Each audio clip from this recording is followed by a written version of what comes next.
असदुद्दीन अवैसी का जो ये प्रवक्ता जिस तरीके की बदतमीजी और गुस्ताखी कर रहा है, तो इसके खिलाफ तो सख्त सख्त कार्रवाई होनी चाहिए। अरशद मदनी सिर्फ हिंदुस्तान के ही आलिम नहीं है, मौलाना नहीं है, पूरी दुनिया में उनकी इज्जत है। असदुद्दीन अवैसी को तत्काल उनको पार्टी से निकाल के माफी मांगना चाहिए। पहले भी असदुद्दीन अवैसी साहब ने मौलाना सज्जाद नोमानी को लिफाफे वाला मौलाना कहा था। अब अरशद मदनी को इनका प्रवक्ता ये डिबेट में कहता है कि ये मौलाना लिफाफे वाला मौलाना है, ये मौलाना सेकुलर पार्टियों के पीछे चलने वाला मौलाना है, ये मौलाना पिछलग्गू मौलाना है। सबसे बड़े बेईमान असदुद्दीन अवैसी साहब हैं, ये उनकी बेईमानी है।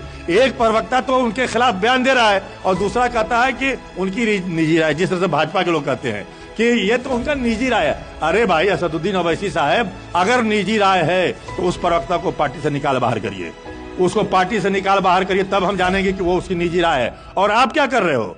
आप किस गहरे नींद में, कुंभकर्ण की नींद में सोए हुए हो? असदुद्दीन अवैसी के पाठशाला में जैसे आरएसएस के पाठशाला में नफरत भरी बातें सिखाई जाती हैं, उसी तरीके से असदुद्दीन अवैसी के पाठशाला में भी इस तरीके की बातें सिखाई जाती हैं। आप इसका खंडन करिए कि मैं इसका जो है पुरजोर मुखालिफत करता हूं, और ऐसे प्रवक्ता जिन्होंने हमको बयान दिया है इस तरीके की हमारे एक उलमा किराम के खिलाफ जो है बदकलामी बदतमीजी की है, उनको हम पार्टी से निकालते हैं। मुस्लिम पर्सनल लॉ बोर्ड से असदुद्दीन अवैसी को बाहर कर देना चाहिए। वो असदुद्दीन अवैसी के इशारे पे वो बोल रहा है। हाँ, वो उनके इशारे पे बोल रहा है। देखता है कि जब हमारा मुखिया नोमानी साहब के खिलाफ बोल सकता है, महमूद मदनी के खिलाफ बोल सकता है, किसी के खिलाफ बोल सकता है, सबको जो है दरी बिछाने वाला कह सकता है, तो जब उनका मुखिया इस तरीके की बात करता है तो उनके पार्टी के लोग इस तरीके की बात नहीं करेंगे। तो आप लोगों ने सुन लिया कि किस तरह ओवैसी के प्रवक्ता ने मौलाना सैयद अरशद मदनी पर यह आरोप लगाए हैं कि मौलाना अरशद मदनी लिफाफाखोर मौलाना है।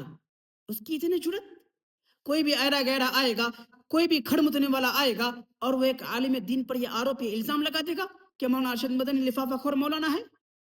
ओवैसी साहब तो माइक पर, स्टेज पर अपने उलमा से मोहब्बत के बारे कहते हैं कि हम अपने उलमाओं के जूतियों के बराबर नहीं है, लेकिन क्या अब तक ये बात आप तक नहीं पहुंची है?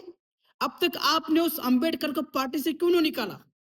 अगर आप हकीकत के एतबार से मुसलमानों के कायद हैं, अगर आप हकीकत के एतबार से मुसलमानों के रहनुमा हैं, अगर आप हकीकत के एतबार से मुसलमानों के रहबर हैं, तो अरशद मदनी कोई छोटा मोटा आलिम नहीं, पूरे दुनिया के मशहूर आलिम दीन में से हैं। अब तक आपने उस बंदे को अपनी पार्टी से क्यों नहीं निकाला?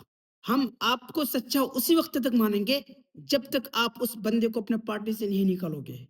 अगर ये उनकी निजी राय है तो ये आप पर लाजिम है ओवैसी साहब कि आप उस बंदे को अपने पार्टी से निकालिए बाहर, तभी हम आपको मानेंगे कि हाँ आप हैं मुसलमानों के कायद, हाँ आप हैं मुसलमानों के रहनुमा और रहबर, हाँ आप हैं मुसलमानों की गमखार, हाँ आप हैं मुसलमानों की मददगार। अगर आप भी इस शख्स की बातों से सहमत हैं तो वीडियो को शेयर जरूर करिए।